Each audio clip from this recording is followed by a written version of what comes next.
This is the Game Changers Experience. Deep dive conversations with leading business disruptors, Olympic athletes, celebrities, entrepreneurs, and influencers from around the world. This show will teach you insights about the winning principles in mindset, productivity, marketing, branding, entrepreneurship, business strategy, and more. Hosted by productivity authority, business strategist, former elite athlete, author, and public speaker, Adam Strong. Hello, everybody, and welcome to the Game Changers Experience with myself, Adam Strong. And we have another great guest on the show. We have my good friend, Hailey Rowe. Now, Hailey is based over in the US.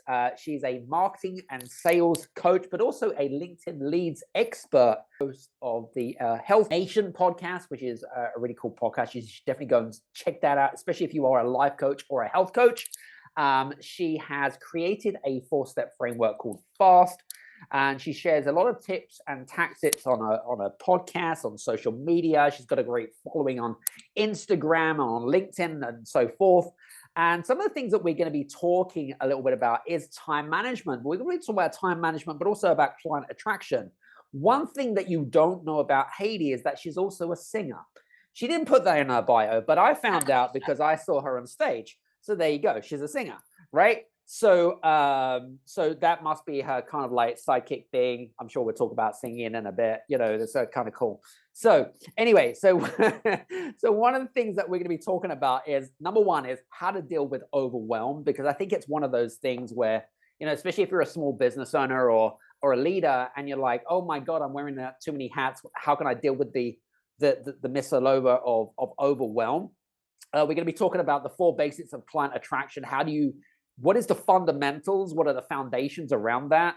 How do you get more focused? Because focus is going to help you guys, but number one, get more results, right? Because we all procrastinate, but we need to get more focused.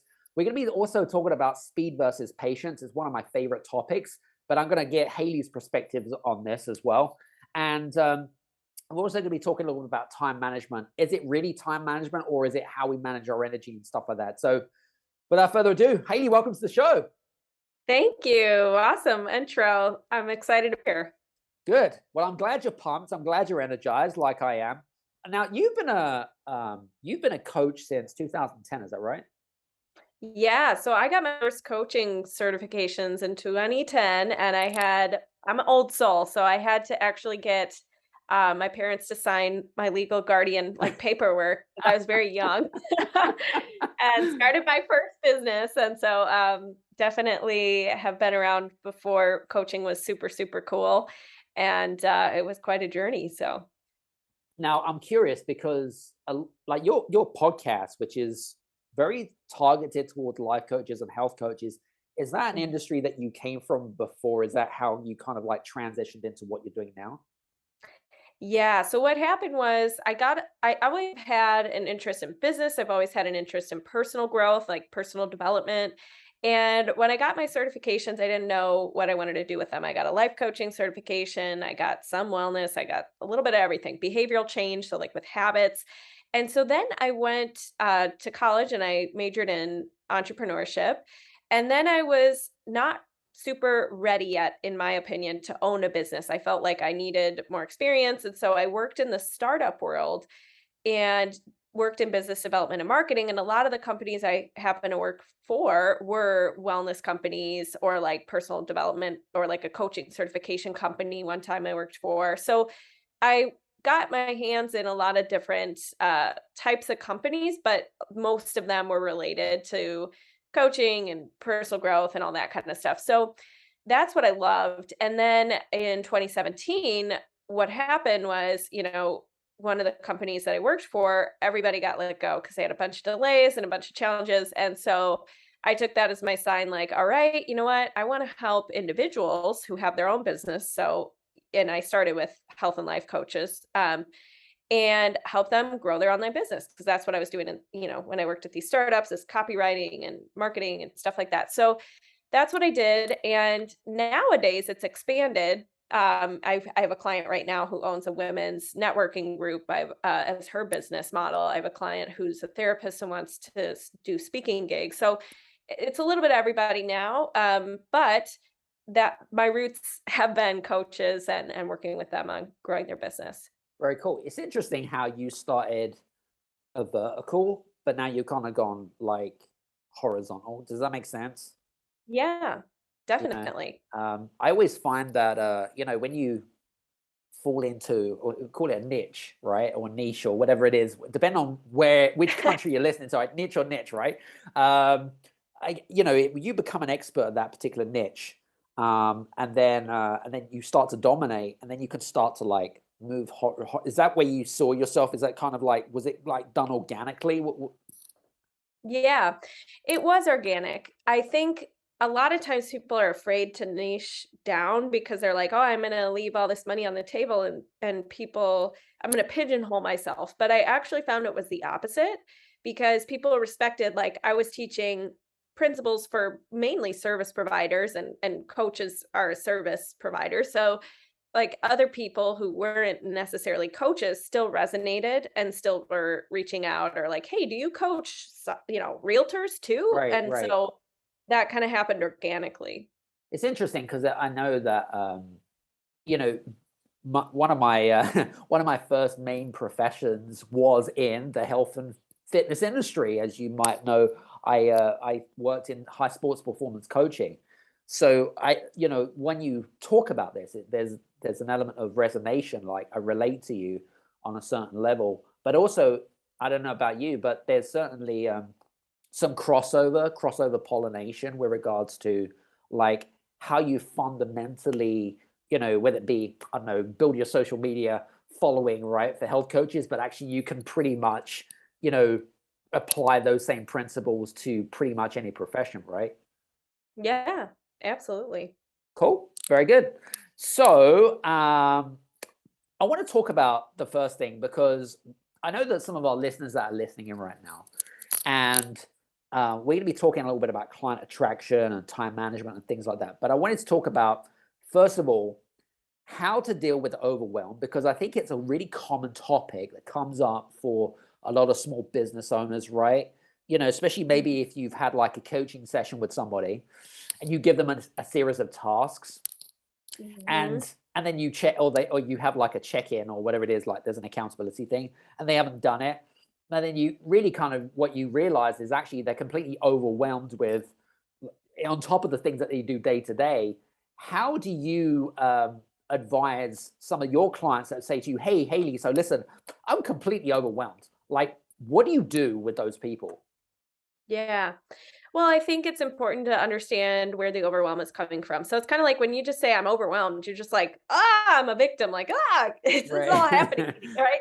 So I Right. think it's important to first understand, okay, there's a couple reasons why overwhelm happens. Number one is you are adding mental drama to neutral facts. So in other words, you're like, "Oh my gosh, I have this party on Friday and I have this project today and I have 5 people calling me and blah, blah, blah, blah." And then you're making all of that mean like, "Ah, I gotta do all of it at once and I gotta answer these 5 people and and I'm so busy." Like, so we then add all this like extra thoughts to the neutral situation. Whereas if we were just looking at it like facts, like, okay, Friday, this is blacked out. Today I have 3 projects. Like, what needs to happen first? What's the next logical step? And then you actually get moving into it without feeling overwhelmed and paralyzed. You actually get a lot more accomplished and you start to feel less overwhelmed. But that first reason is pretty common. And then the second reason would be like poor planning and just not necessarily time batching. Like, I'm a big fan of time batching and being able to be like, okay, when are my appointments? When are my free spaces here there where I could fill in what I need to fill in? And the biggest pitfall with poor planning is like thinking not realistically, looking at how long things actually take you and just dumping too much on your list that is like impossible. It is not going to happen. You have to make time for transportation and eating and like Right. your work project stuff. So I think that's the second reason. And then we make that mean like, oh man, I'm a failure. I can't ever get anything done. And then the overwhelm cycle continues. And then I think the third thing would be just scarcity mindset, or like thinking things have to take us so long, and giving ourselves unlimited amount of time to do something, and being a perfectionist. And then it does take us that long. So I think it's important to like set some boundaries and criteria with yourself. Like, I'm going to give myself 30 minutes to write this email or whatever. And whatever I have at the end, I have to send it. And so then your brain gets to work on it, as opposed to just being like, oh yeah, whatever, however long, I don't know how long it's going to take me. So I can't get it all done. Yep. That's cool. I love that. Some very good stuff. Some good golden nuggets there. Mental drama to neutral facts. Love that. That's cool. Anyway, was going to say to you, how do you yeah, kind of like on the same subject, like how do you deal with the whole kind of like emotional and mental barriers like to overwhelm? Because I know that there's like different facets. I mean, I know that you've kind of like, like scraped the surface really around this, but what's like, you're going to get people that come to you for different reasons, like from an overwhelmed perspective. Like, how do you deal with the emotional mental blockages that's holding them back? Like, you can see that they're like, you've probably seen that infographic, the infographic where they're like, I don't know, like literally one dig from gold. Do you know what I mean? And it's like kind of the decision, do I go back or do I go forward type thing? How do you Right. advise about the whole kind of mental and emotional barriers to overwhelm? Yeah. Well, I think the first step is to let yourself not repress those thoughts that you're having or the emotions that you're having, but actually get it all out on paper, So one of the things that really helps with overwhelm is just write down all of your thoughts, like, oh, I got to do this, and I'm not good enough to do this, and any obstacle or thought you have that's getting in the way of where you want to be in whatever specific goal that you have, write it down. And then once it's all out in front of us on paper, we're actually able to look at them and look at, decide which one of these things on this list is actually like, okay, a logistics problem, versus which one of these is actually a mindset block or a thought we need to change or extend or explore, right? So let's say you wrote down like, I just don't have enough time in the day.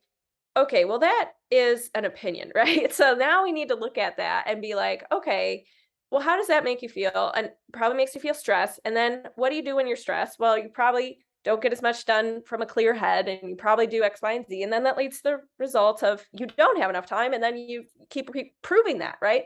So what we need to do instead is be like, okay, we have this thought, I don't have time. That's our brain just like freaking out a little bit. Okay. So, well, let's walk through a day. Like, what does your day look like? And then what are you doing? And what can we get rid of? Or and then more shift into strategically, what can we do to change it? Right. So turning that obstacle into a stress solution, but at the same time, not just telling your brain like, okay, well, this is over. And I'm never starting tomorrow, I'm just going to have this new mindset, and I'm just going to believe I have all the time in the world.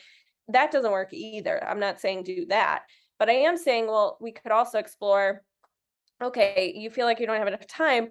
Well, what do you have time for? What are you consistent with? And like, let's look at that. Oh, well, look, that's proof that you can actually do some things consistently, right? So it's kind of like questioning the belief, like what else might be true? What would it look like you did have enough time? And so that you define actually how your brain thinks of what is enough time. And maybe you didn't know that before. And so now we need to like be like, is that realistic or is that fantasy land? Right. So I think exploring the belief together is how I help my clients work through it. And you have two options of either you need a mindset paradigm shift, which doesn't happen overnight, and it does require like some bridge thoughts, we call them, like, you're not just going to shift from I don't have enough time to I have all the time in the world and I'm so calm, but maybe you shift to I have enough time to get the most essential things done today, or I have enough time to do the basics, and that's okay, or whatever. I'm working on believing that I can have more time and taking steps to create it, whatever it is. So that's what I would say. Cool. I love that. Some good stuff there. Some very cool stuff. Now, when you have And I'm sure you've had plenty of conversations where whether you work with an existing client or you're with a new client potentially on a discovery session, and you start to see what I call self-sabotaging habits, right? So you can see that they're in this pattern, right? This self-sabotaging pattern where you can see but they can't see it, right? You can see it, but they can't see it, right? How do you what's the best advice that you have for some of our listeners that maybe are aware of that they're doing something that they shouldn't be doing in relation to our conversation? And how can you, I don't know, not change it, but I suppose kind of flick it, if you like completely change it so that they, number one, yes, they're aware of it, but to actually completely, there's a transformation. Does that make sense? Yeah. I mean, two examples are coming to mind. I had a client one time who was really fearful of doing video marketing, like really didn't like being on video, felt very self-conscious, felt like she wasn't cool enough or good enough or looked good enough or whatever.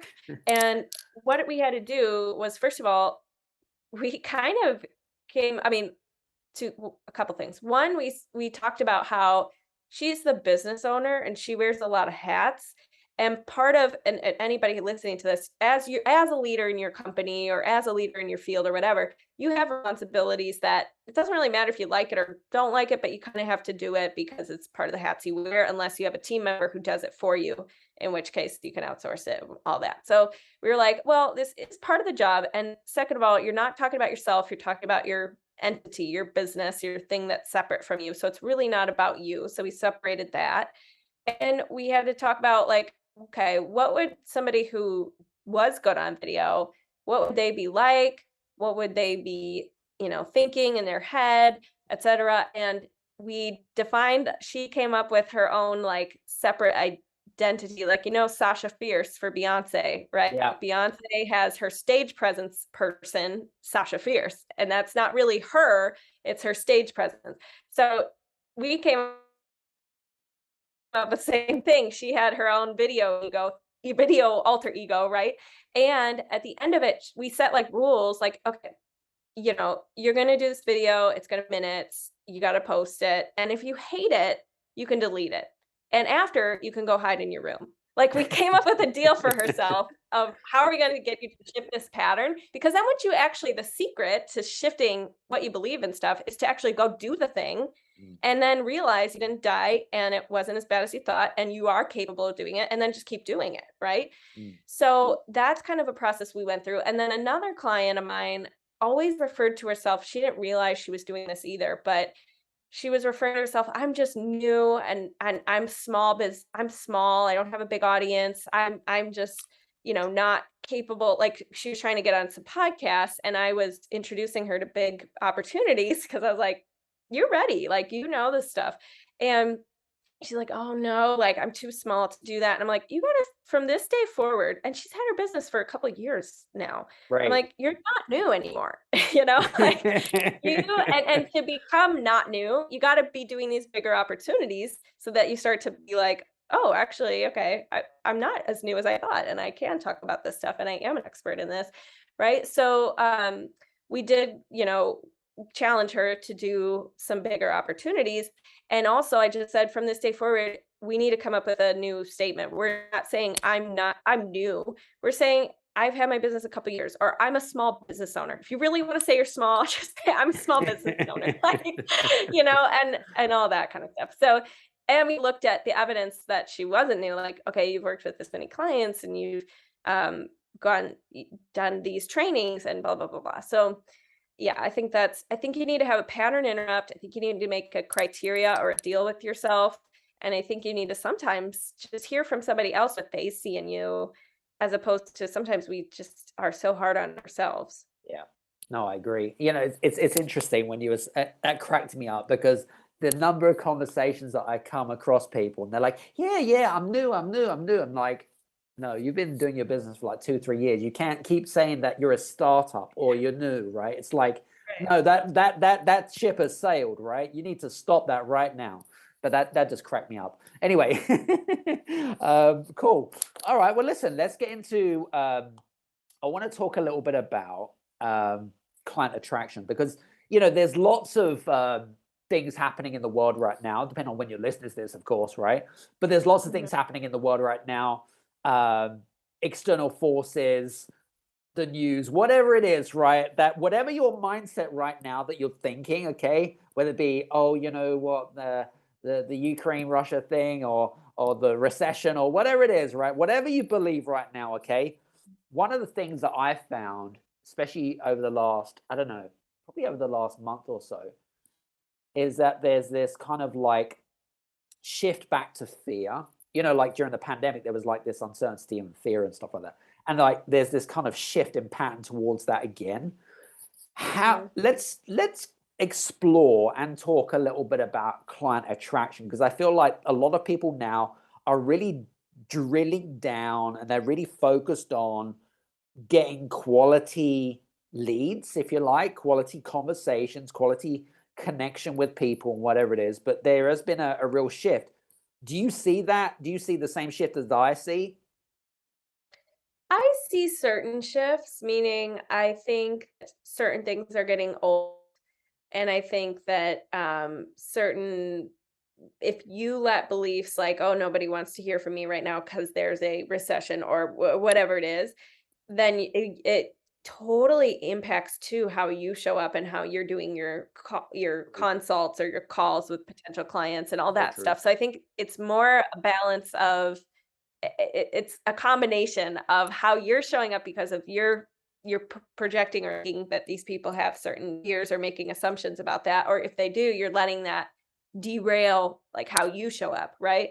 So that's a big one. And then I just think too that like I said, some things are getting old in marketing. Like we all are seeing the same kinds of hook phrases in our industries that don't stand out anymore, or everybody's saying the same thing. We're And not going to mention any names, by the way. just Not going to mention any names. yeah, certain things like that.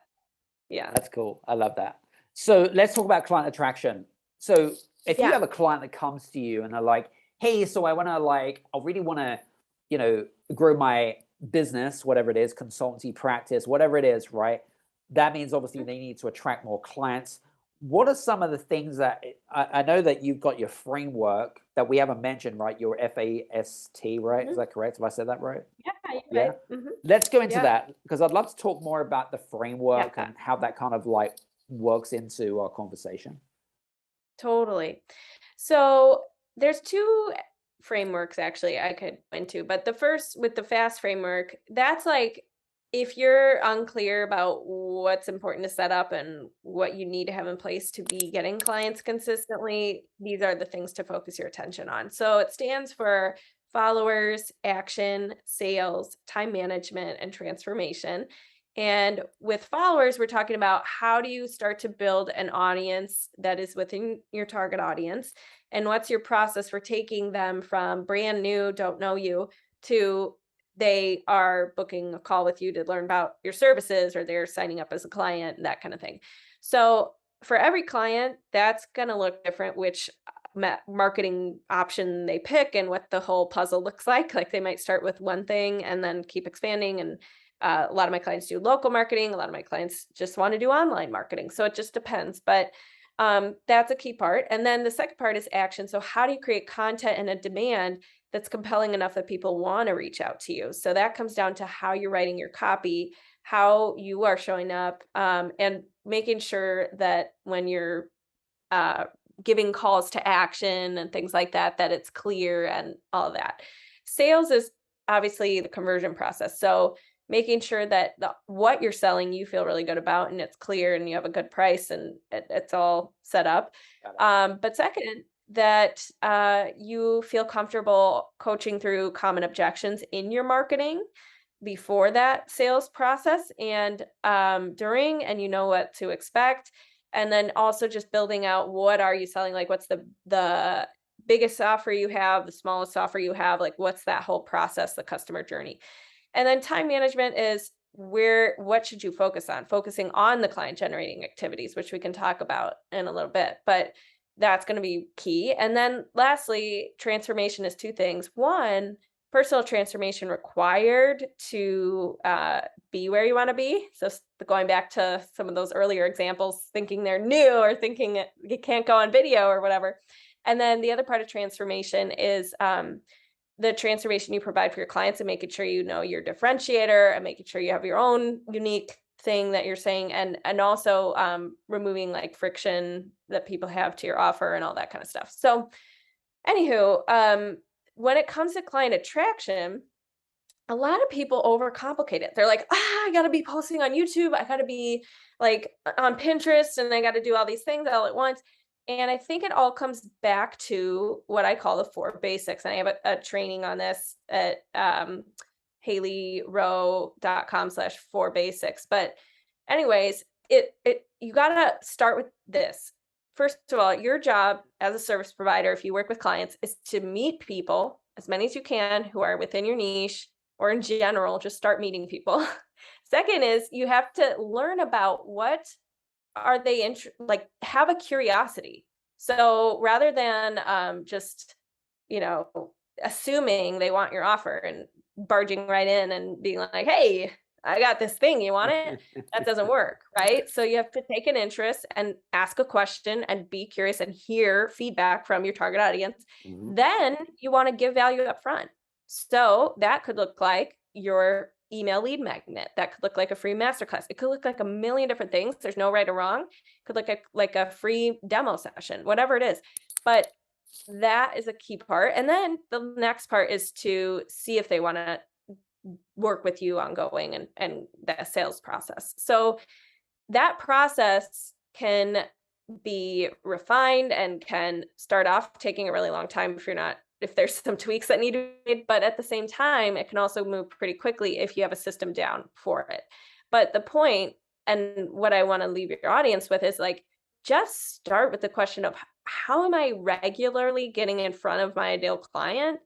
And how am I going to give them value up front, to the point where then it's more natural to lead into the sales process?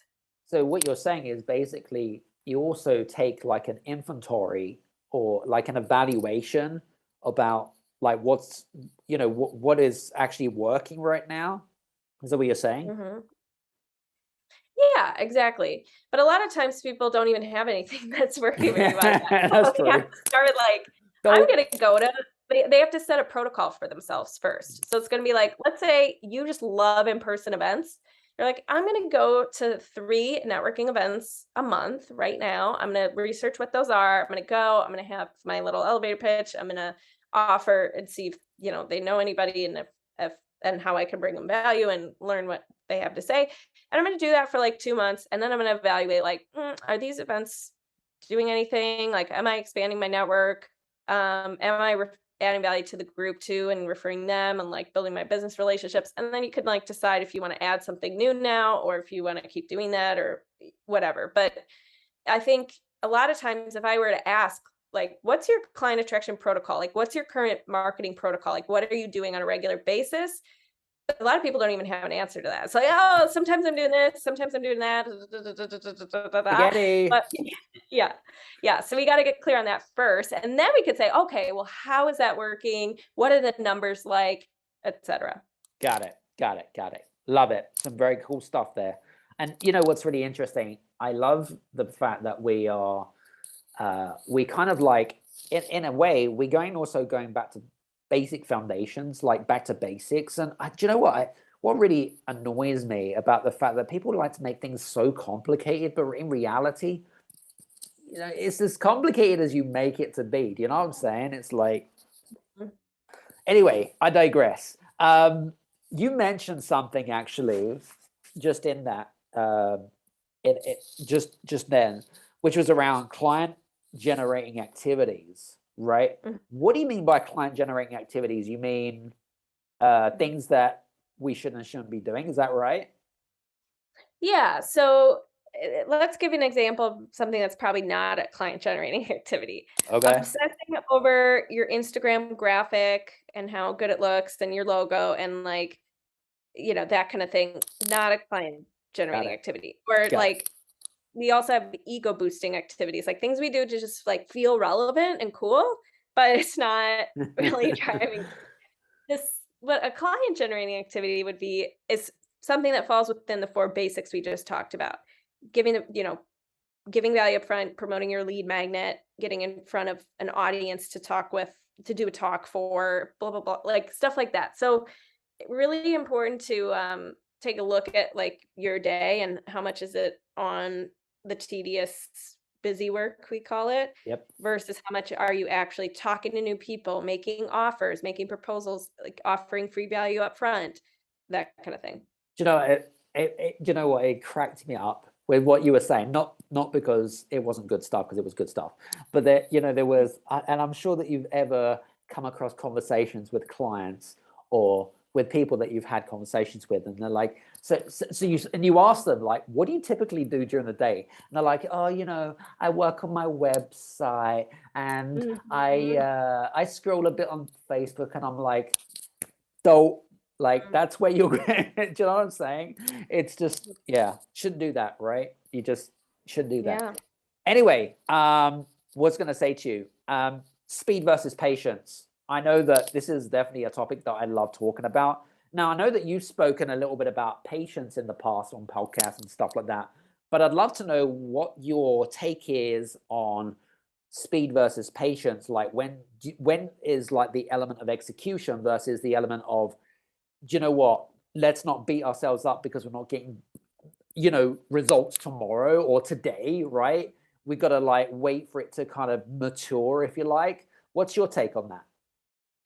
Yeah, I think the focus should be on how fast are you implementing? What are you, like, and a lot of times when you're in that, you're not even stressed about, you're like, I know that all this stuff is going to add up and pay off, Right. right? Versus when you're like kind of overthinking it all and like, oh, I didn't get results yet. And then you feel defeat and then you're like not implementing as much. And then you're like, I just really want, like, then you lose the patience. So I think it's really important to um, know that you're planting seeds. If you're planting seeds every day, meaning like if you're getting yourself out there and you're being on podcasts and you're meeting people at events and you're pitching yourself to speak somewhere and you're doing like these things, you're you want to have so many things out there that absolutely going to harvest. And I think the key too is to not expect it all to harvest from the exact transactional thing that you put out. So in other words,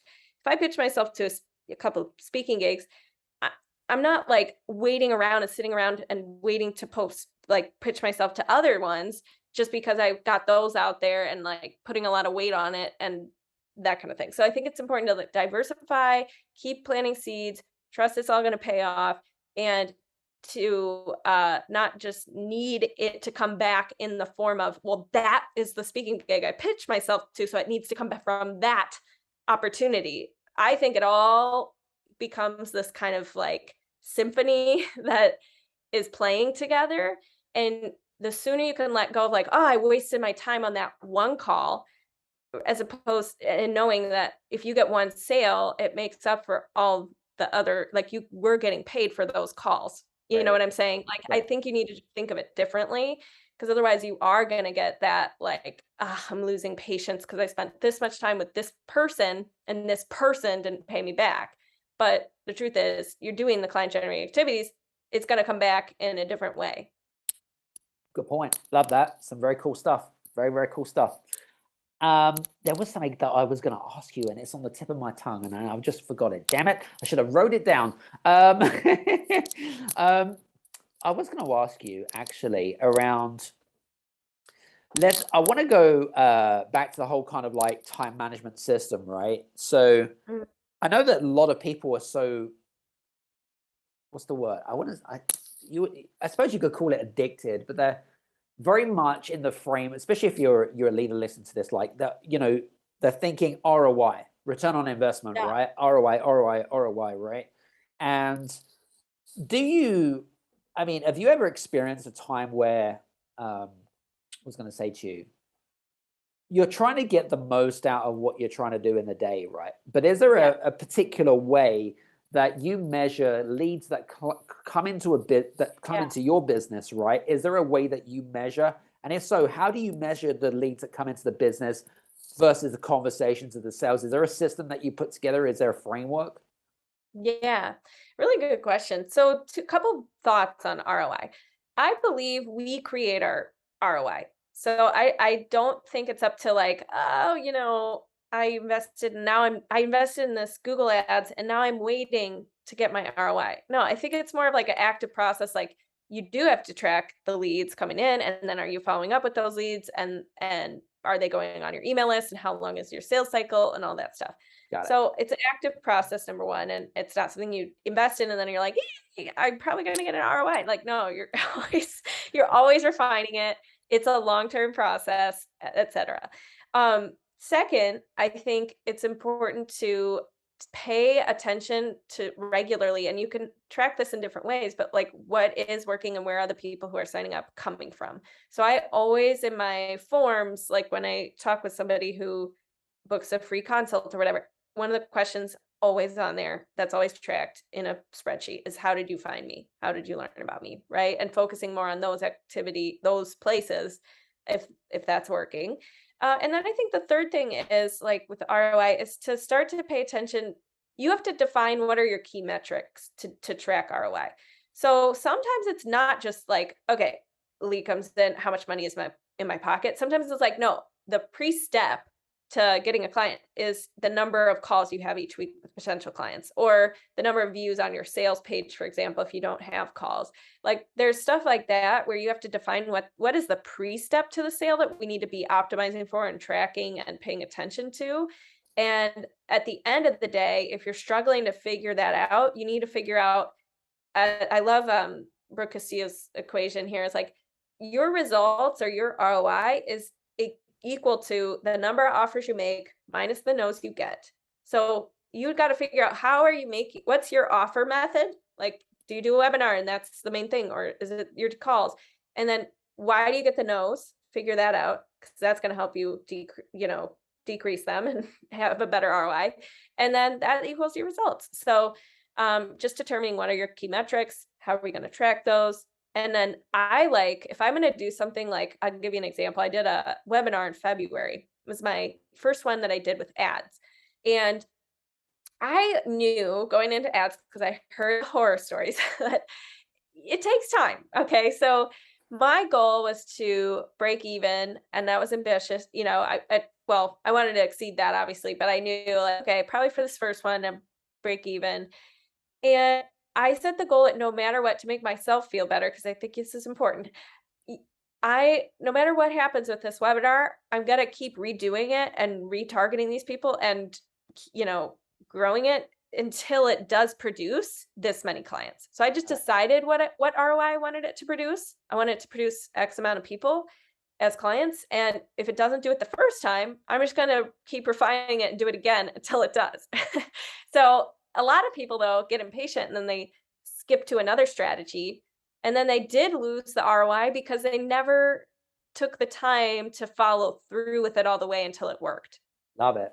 That's a good point. That's a really, really good point. And yeah, and I agree with you on that. I think for you guys that are listening in, by the way, if there is a strategy, whether it be like Hailey has kind of like mentioned around the whole kind of webinar thing, she used the personal story, and you haven't retargeted, because effectively they're like warm leads. They already know who you are. They already built an element of trust with you. Why would you then go fishing somewhere else where you've got to start again? That to me just doesn't make any sense, right? But that's a really good point. So I love that. So that's cool. Anyway, listen, I'm conscious of time, and I know that we're coming towards the end of our conversation and stuff like that. So what are you working on right now? I'm glad you asked. I don't know when this comes out, so it might be, Okay. but this page will still probably be up. I'm working on a free private training next week, and it's going to be about how to get more paying clients without a big audience and without needing to just post more. Because I think there's this phenomenon that social media has to be my way, and I just got to post more, and I just got to keep posting, and I want people to come to me. And I'm going to be debunking some of the myths and how to be getting clients more consistently and paying clients and your dream type of clients, as opposed to people who are trying to always discount and nickel and dime and all that. So if anybody wants that, it's at haileyrowe.com/training. My name's spelled with an I, so it's Hailey, Rowe, ROWE.com/training. But that's what I'm working on. And then I also am been podcasting on the Health Coach Nation podcast, which is for coaches and helping them grow their business. But the last thing is, before I forget, I do have a free gift for your audience, and that is my Overwhelm Masterclass. So if you're stuck with overwhelm, you want to learn the time management system, go to haileyrowe.com/overwhelm-class. Cool. And we'll put all the links below for you guys that didn't get all of that or couldn't be bothered to press stop and rewind that. So we'll put all the links below. And also, if you have any questions with regards to today's episode and you want to reach out to Hailey, then do me a favor. Again, her links are below. Connect with her, mention this podcast, say you listen to her, right? And say she's awesome as well. And I can guarantee that you'll get a personal response from her. And I'm sure that she'll reciprocate in due kind. So anyway, Hailey, I just want to say thanks very much for being on the show today. It's been awesome. Yeah, thanks for having me. It's been really fun. Been really fun. All right, guys, listen, hope that you've enjoyed today's show. If you have enjoyed today's show, do me a favor. I have a big ask to ask you. If you listen to this on Spotify or Apple, please give us a 1 to 5 star review, whichever it is. I don't mind. Be honest in your reviews. Super important. One of my big goals by the end of the year, by the way, depending on when you're listening to this, is I want to get to the big 100 reviews. So if you can help me do that, I would be super appreciated. Anyway, listen, enough from me and Hailey. Hope you're doing well. Have a great day, week, month, whenever you listen to this. And from me and Hailey, see you soon. Cheers.